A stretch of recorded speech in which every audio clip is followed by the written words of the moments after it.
إن الحمد لله نحمده ونستعينه ونستغفره ونعوذ بالله من شرور أنفسنا ومن سيئات أعمالنا من يهده الله فلا مضل له ومن يضلل فلا هادي له وأشهد أن لا إله إلا الله وحده لا شريك له وأشهد أن محمدا عبده ورسوله اللهم انفعنا بما علمتنا وعلمنا ما ينفعنا وزدنا علما.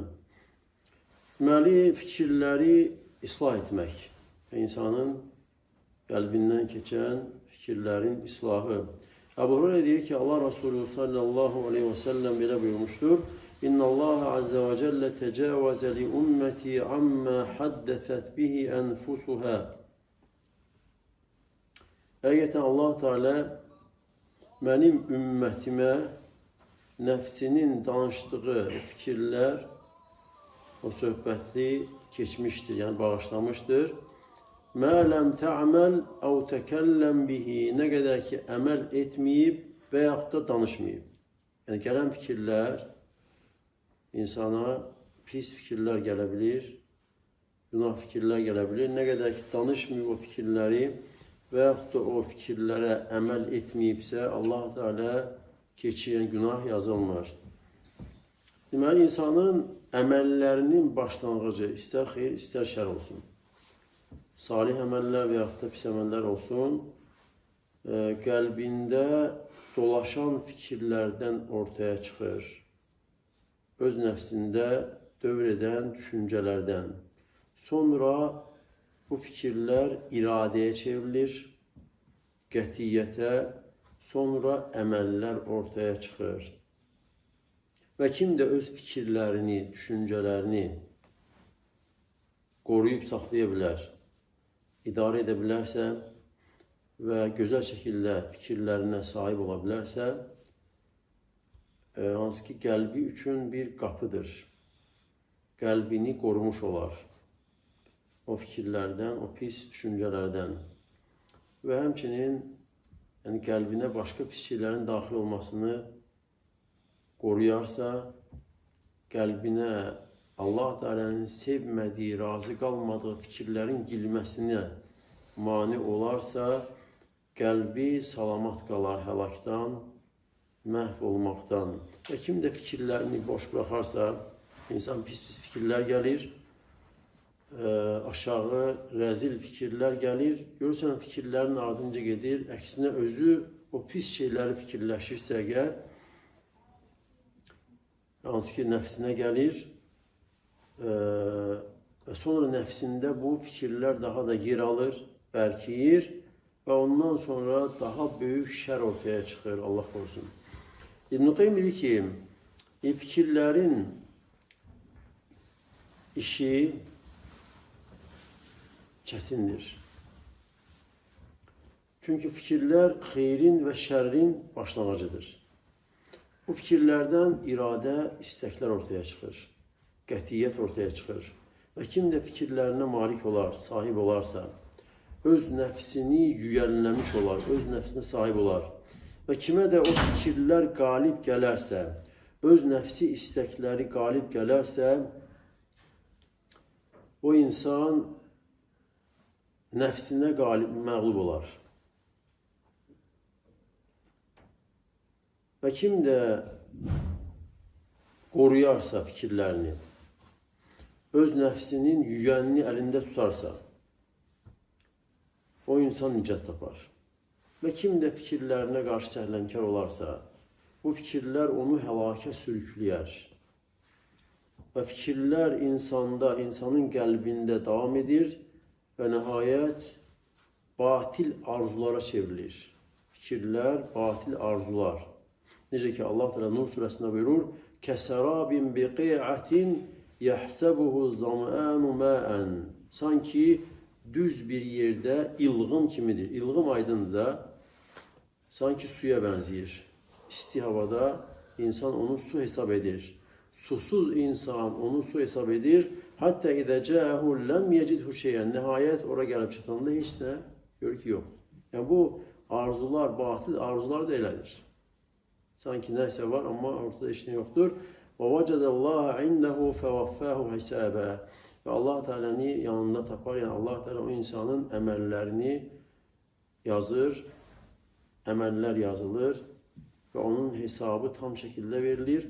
Vallahu səri'ul hisab və Allah Teala tez hesab çəkəndir. Və insan üçün ən faydalıdır ki, yəni qəlbində olan fikirləri 4 şeylə düzənləyə bilsin. 4 şeydir, 4 qapıdır, 4 işdir. Birinci o fikirlər ki, dünya faydalarını insana gətirir. İkinci o fikirlər ki, dünya zərərlərini insandan uzaqlaşdırır. Üçüncü o fikirlər ki, ahirət faydalarını insana cəlb edir. Və dördüncü də o fikirlər ki, ahirət zərərlərini insandan dəf edir. Və bu 4 şeyi insan özündə formalaşdıra bilərsə, bu 4 fikirlərlə o insan nicat tapar. Dünya və axirətdə səadətə qovuşar. Başlanğıc deməli insanın düşüncə fikirlərindəndir. Və İbn Qayyim deyir ki, insan fikirlərini, yəni düşüncələrini qorumağa həris olmalıdır. Bu 4 şeylə. 4 şeylə. Hansılar idi? Dünya faydalarını cəlb edən fikirlər, dünya zərərlərini uzaqlaşdıran, ahirət fikirlərini cəlb edən, ahirət xeyirlərini, ahirətin xeyrini cəlb edən və ahirət zərərini uzaqlaşdıran. İnsan bu fikirlərlə, bu düşüncələrlə yaşamalıdır. Və kim dedi bunları qoruya bilərsə, bu 4 şeyi və başqa bir şey yol açmağa imkan verməzsə, insan nicat tapar. Yox, əgər görsə ki, üst-üstə düşür, onda ən mühüm olanı önə çəkməlidir. Görsə ki, bu da var, bu da var, daha mühüm hansıdır, daha xeyirli hansıdır, onu qabağa çəkməlidir. Və sonra deyir ki, elə şey var ki, insan mühümdür, yəni insan əlindən çıxmır. Digəri var ki, çox da mühüm deyir, lakin əlindən çıxır. İnsan düşüncəli, uzaq girən olmalıdır ki, ən faydalı hansıdır onun üçün. Və insan üçün ən faydalı fikir, düşüncə, Allah üçün, ahirət diyarı üçün, ahirət yurdu üçün olandır. Ən faydalı fikirlər, ahirət, Allah üçün, ahirət yurdunu düşünən fikirlərdir. Və bu da bir neçə növdür. Birincisi, İnsan Allah Teala'nın nazil etdiyi ayələri fikirləşməsi, yəni Quran ayələrini.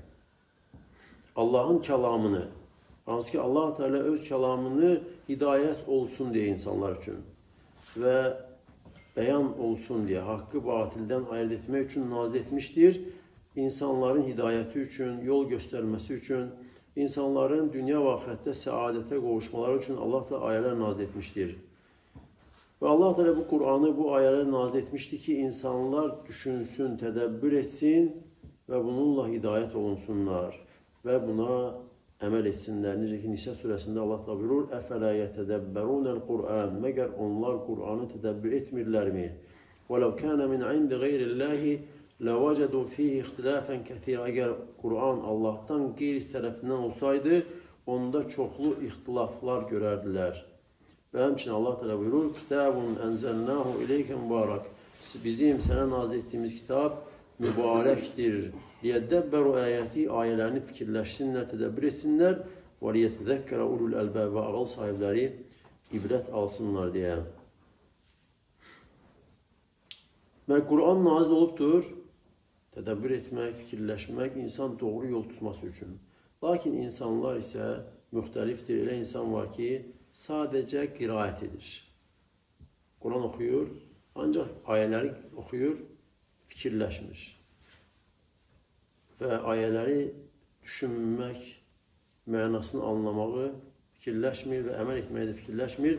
Necə ki, Fudayl ibn İyad deyir ki, Quran nazil edilmişdir ki, əməl olunsun, lakin insanlar onun sadəcə qiraətini əməl hesab etdilər. İkinci o fikirlər ki, yəni görünən, müşahidə olunan ayələr barəsində fikirləşmək. Yəni Allah Teala'nın, çünki ayələr iki cürddə, yazılı ayələr, bir də müşahidə olunan. Ayət, yəni əlamət deməkdir. Əlamət, nişanə, möcüzə, yəni Allah Teala'nın əzəməti, Allahın qüdrətinə bir nişanə. Və bu da müşahidə olunan ayətlər, yəni Allah Teala'nın yaratdıqlarıdır. Bu geniş kainatdır.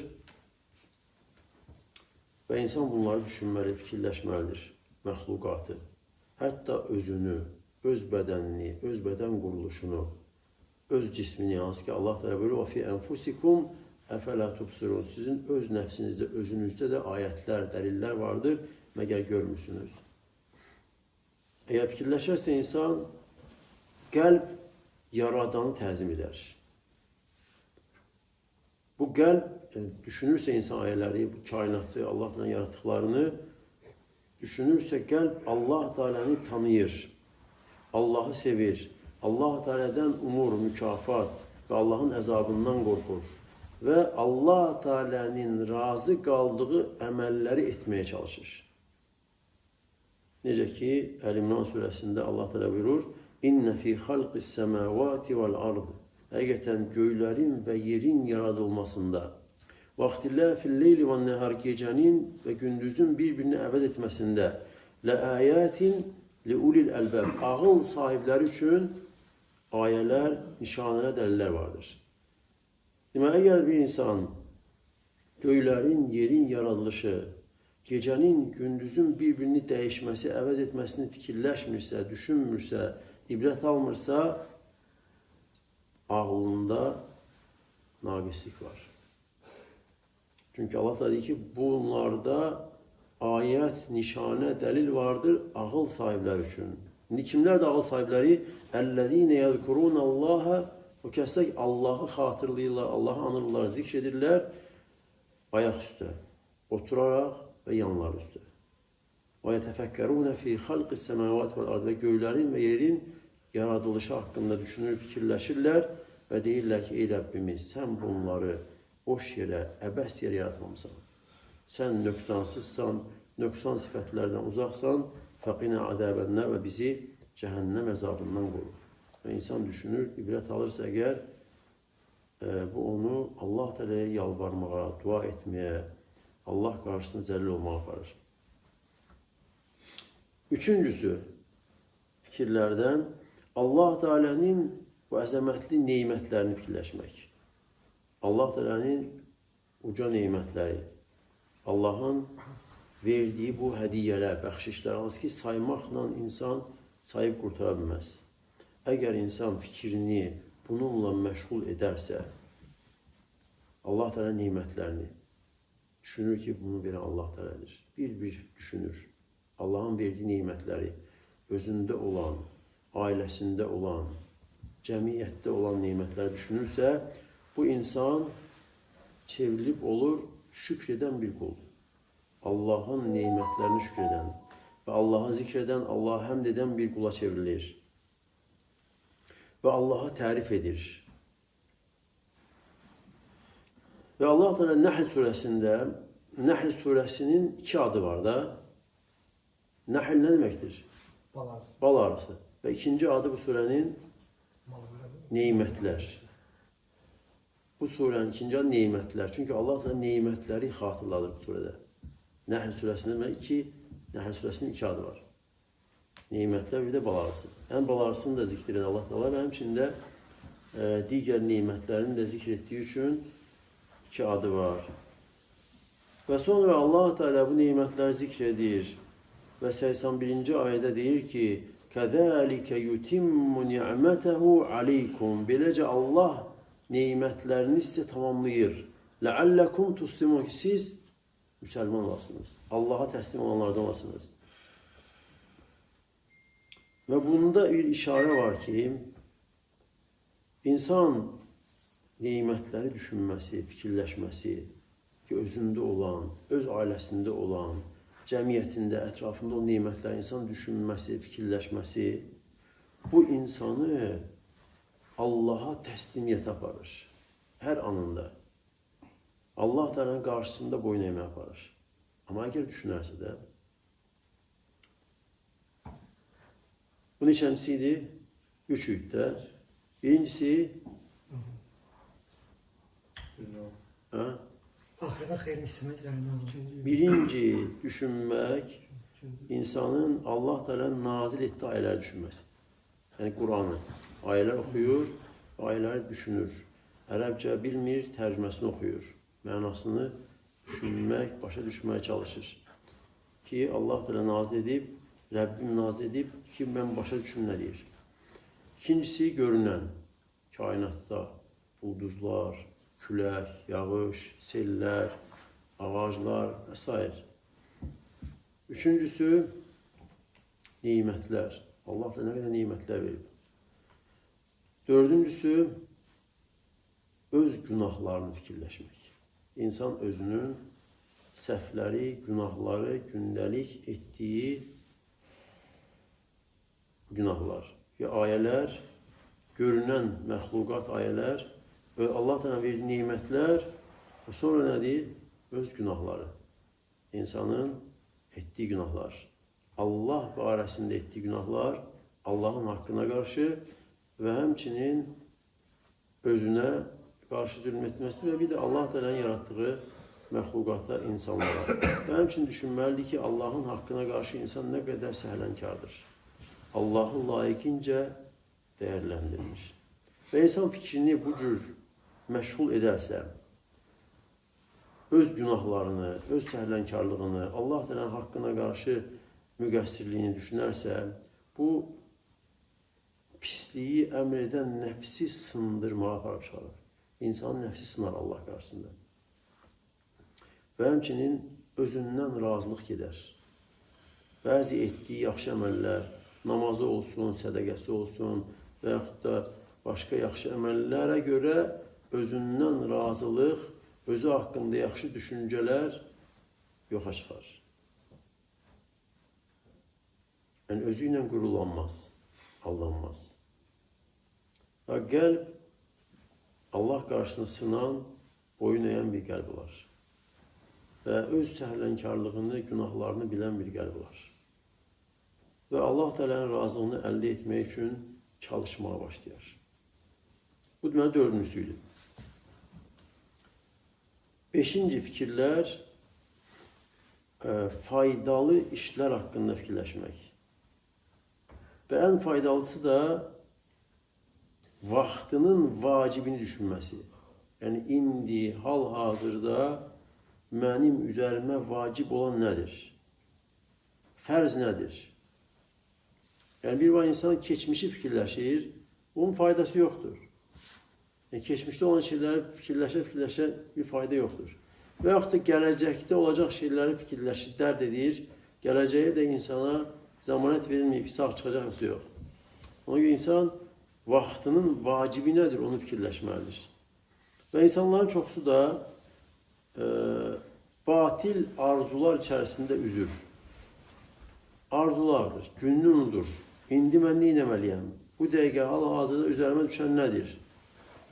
Namaz, Quran oxumaq, Quranı başa düşməyə çalışmaq və yaxud da başqa gündəlik vacib olan işlər vardır üzərində insanın.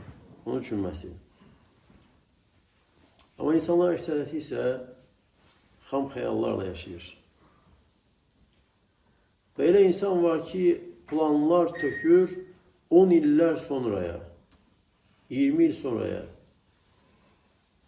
Amma bugün üzərinə vacib olanı, fərz olanı zay edir. Namazı olsun, başqa əməllər olsun, bugün üzərində vacib olan, fərz olanı zay edir. 15 il sonra, 10 il sonra, 5 il sonra, 20 il sonra olacaq şeyləri düşünür, planlayır. Və keçmişdə demişlər ki, insan gününün oğludur. Və gününün vacibi, əməli nədir, onu fikirləşməlidir. Və tam düşüncəsini, qəlbini bunun üçün toparlamalıdır ki, nəfsi ilə mücahidə edərək, mübarizə apararaq ki, bugün günəş batmamış, günəş batana qədər bugün üzərimdə olan vacibi Allah Teala mənə vacib etdiyini əda edim.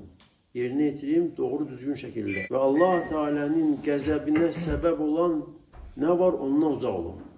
Bugün vacib olan şey budur da, əmirləri yerinə yetirmək və qadağan olunan şeylərdən də uzaq durmaq. Yəni, bugün Bu saat insanın üzerine vacib olan şeyler var. Ki günahlarla üz-üzə qalır, vacibdir ki, günahları tərk eləmək. Vacibdir ki, günah yollarından uzaq durmaq. Və insan, yəni günlər keçir, vaxtlar ötür, bu cür həyatı bu cür keçir. Və əgər nəfsi ilə mübarizə apararaq gününün vacibi, vaxtının fərzi nədir, onu yerinə yetirməyə çalışarsa, o insan gündən günə Allaha yaxınlaşar. Allah yanında ucalar. Və hər gün onu daha da xeyrə yaxınlaşdırar. Və Allah yanında dərəcəsi qalxar. Və bundan başqa fikirlər vəsvəsələrdir. İnsanın qəlbində vəsvəsələrdir, boş arzular, xam xəyallar və insan da bu cür şeylərdən fayda əldə edə bilmir. Əksinə insana zərərdir, dünyada da, axirətdə də. Və Allah tərəfindən istəyirəm ki, bizim qəlblərimizi islah etsin. Və İbn-i Qayyim deyir ki, bil ki, fikirlər, vəsvəsələr fikrin bağlandığı şeyə aparır. Yəni, fikir nəyə bağlanıb? Fikir nə ilə bağlıdır, nə ilə məşğuldur? Bu fikirlər, bu vəsvəsələr nəyə bağlıdırsa insanı oraya aparır. Və insanın fikri düşünməyə aparır. Yavaş-yavaş düşünür. Və bu düşünmək də fikrinə gələn şeylər düşünür və düşündükcə iradəyə çevrilir, istək yaranır. İnsan bir şey düşünür, onu fikirləşir və sonra onu istəməyə başlayır. İradə yaranır. Və bu iradə, istək də keçir bədən üzvlərinə və bədən üzvləri əməl etməyə çalışır. O iradə etdiyi, istədiyi şeyi əldə etmək üçün. Və ondan sonra bu əmələ çevrildikdən sonra insanda bu möhkəmlənərək bir adətə çevrilir. Ondan ayrılmayan adət. Halbuki bunun əvvəlini, o fikirləri uzaqlaşdırmaq daha rahatdır. Artıq möhkəmlənəndən sonra insanda bir adətə çevriləndən sonra çətindir. Adətə çevriləndən sonra bu fikirlər insana hücum edir. Lakin iman gücü və insanda ağıl doğru düzgündürsə, bunlar kömək edir insana ki, ən doğru olana, Allah Teala'nın razı qaldığına tərəf insanı yönəlsin və çirkin olanı uzaqlaşdırsın deyə. Və bəzi hikmətli insanlara deyirlər ki, günahın səbəbi nədir? İnsan niyə günah edir? Nə üçün? Haramlara edir və yaxud da vacibləri tərk edir. Ki, bu da günahdır da. Günahın səbəbi nədir? Deyir ki, fikirlər. Əgər fikirləri düzəldə bilsən, Allaha dönməklə, Allaha qayıtmaqla bunlar gedir. Əgər etməsən, bu fikirləri Allaha dönməklə islah etməsən,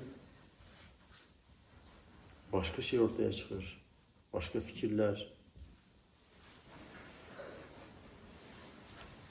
Və ondan sonra vəsvəsələr və fikirlər qarışır və insanda bir şəhvət, istək yaranır və bütün bunlar da insanın qəlbində yer alır. Hələ ki, daxildə yerləşir, bədən üzvlərinə çıxmır. Əgər insan bu şəhvət, bu istəyini də dəf edə bilərsə, qurtarır, yoxsa tələb ortaya çıxır. İnsan tələbi. Və ondan sonra da əməl, feil gəlir. Yəni, fikirlər, insan düşünməsin ki, fikirlərə görə bir şey yoxdur. Günah yazılmır. Yəni, Allah Teala'nın qəzəbinə səbəb deyil. Belə şey insan düşünməli deyil. İnsan fikirlərini də qorumağa çalışmalıdır. Bu qəlb evi pis şeylər fikirləşməsin, pis şeylər gəlməsin.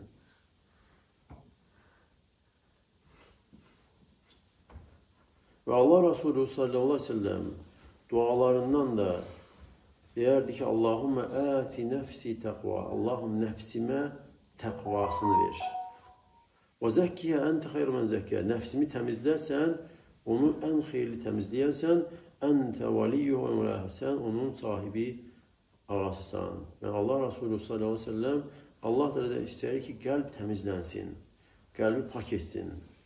Və qəlbin də təmizlənməsi, pak olması pis fikirlərdən salamat olmaqla olur.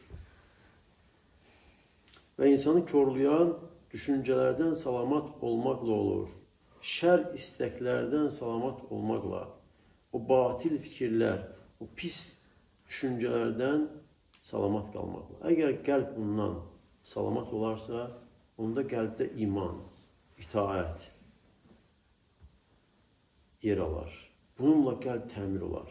Və bu qəlb təmiz, pak qəlb olar. Və qiyamət günü Allahla görüşəcəyi gün bu qəlb sahibi nicat tapanlardan olar. Çünki Allah da bildirmişdir ki, qiyamət günü xilas, nicat yalnız salamat qəlblə gələn üçündür. Yəni, bu çirkin fikirlər dolaşan qəlb salamat qəlb ola bilməz.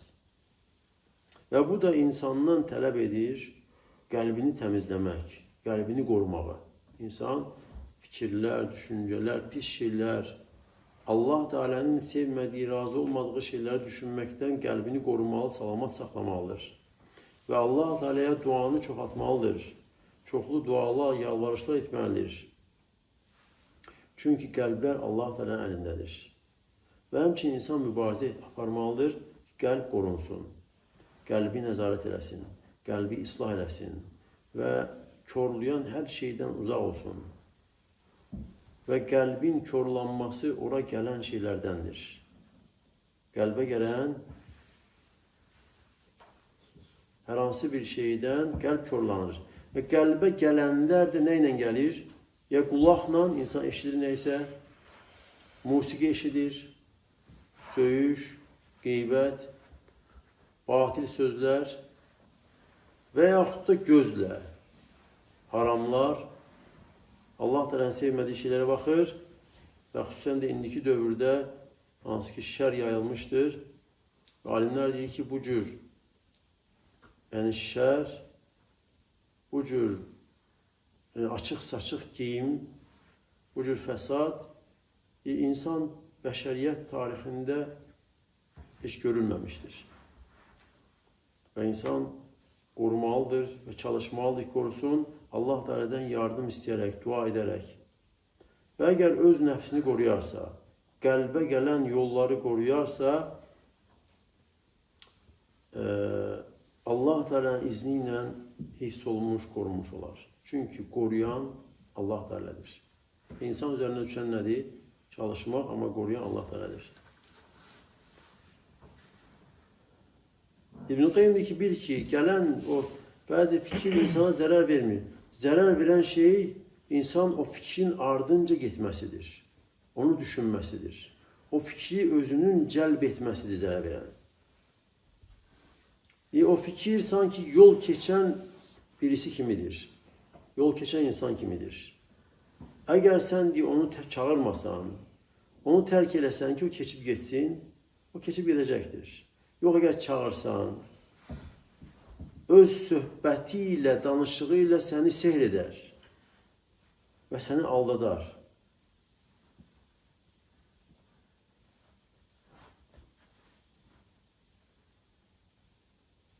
Və bu fikirlər boş, batil nəfs üçün rahatdır.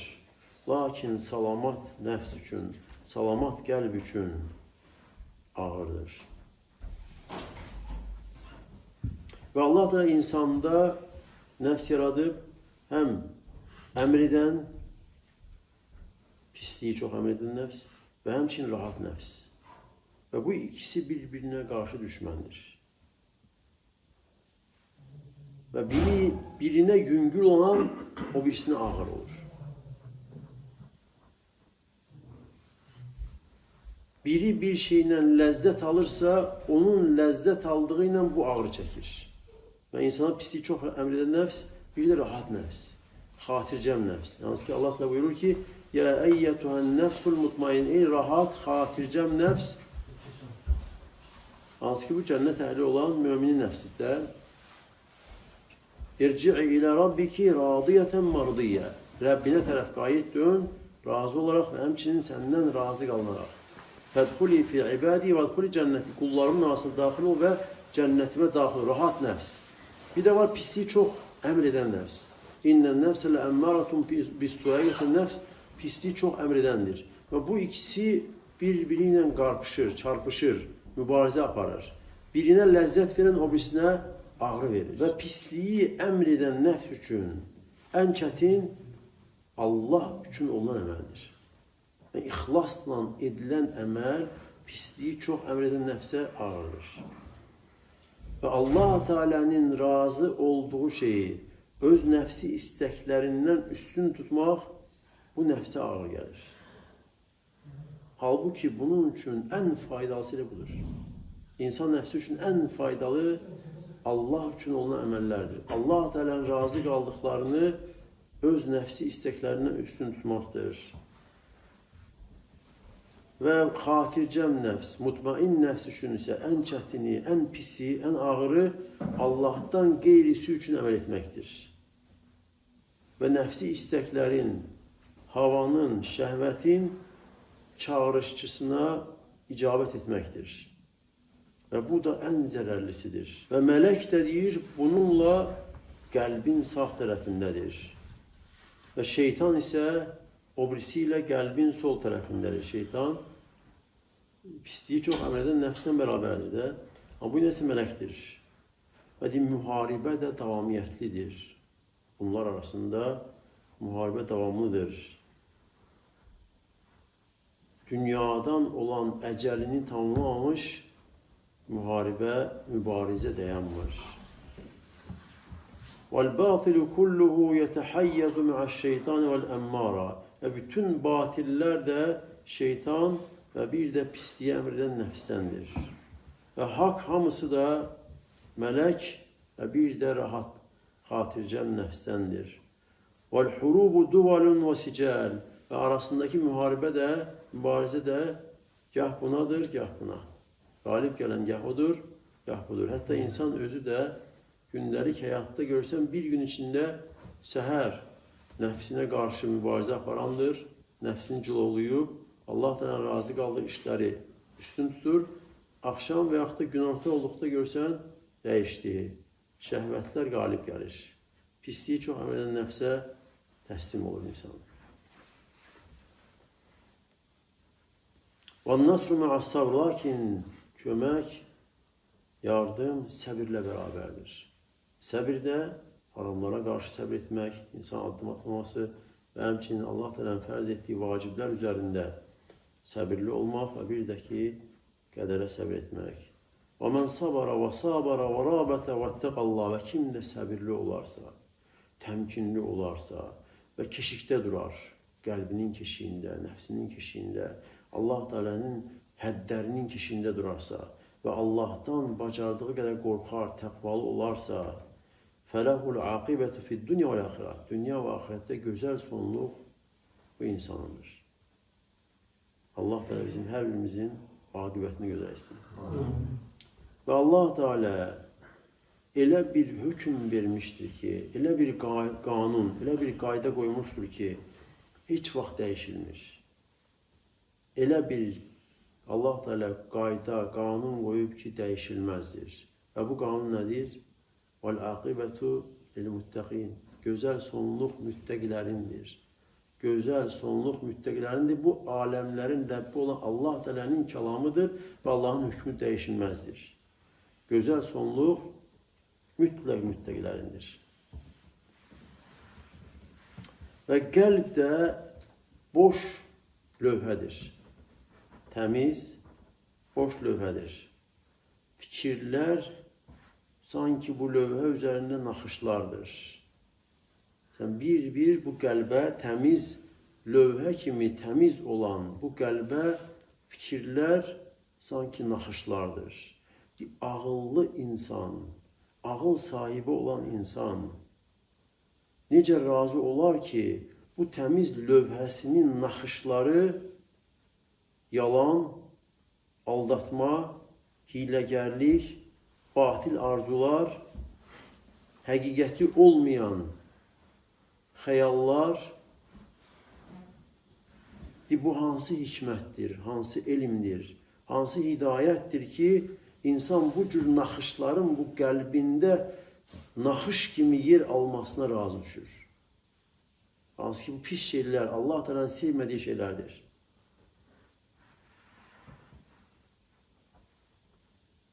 Necə insan ağıl sahibi olar ki, deyir, bu cür naxışların bu qəlb lövhəsinə düşməsinə, yazılmasına razıdır. Və əgər insan deyir, belə insan sanki kimi oxşuyur, qəlbinin lövhəsinə yazı, naxış vurmaq istəyir, faydalı elm yazılarını naxış kimi bu qəlbinə vurmaq istəyir, lakin bu qəlb lövhəsi faydasız şeylərlə artıq dolur. Faydalı elmi bu lövhədə hara yerləşdirəcəksən? Əgər bu qəlb, bu lövhə olan, bu təmiz qəlb bu cür zərərli şeylərlə dolubsa, faydalı elm haraya yazılsın? Əgər insan qəlbini bu alçaq, pis fikirlərdən təmizləməsə, boşaltmasa, bu faydalı fikirlər, faydalı elm və s. bu qəlb lövhəsində yer ala bilməz. Və Allah Teala'dan istəyirəm ki, bizim fikirlərimizi islah etsin. Ancaq Allah Teala razı qaldığı, Allahın sevdiyi fikirlərlə qəlbimizi məşğul edək. Və Allah Teala bizim qəlbimizi islah etsin. Və Allah Teala'dan istəyirəm ki, bizim hər halımızı islah etsin. Həm zahiri və həmçinin batini. Allah sizə bərəkət versin. Subhanəkə Allahumma bihamdik. Əşhədü ən la ilahə illə əntə əstəğfiruka və etûbü ileyk.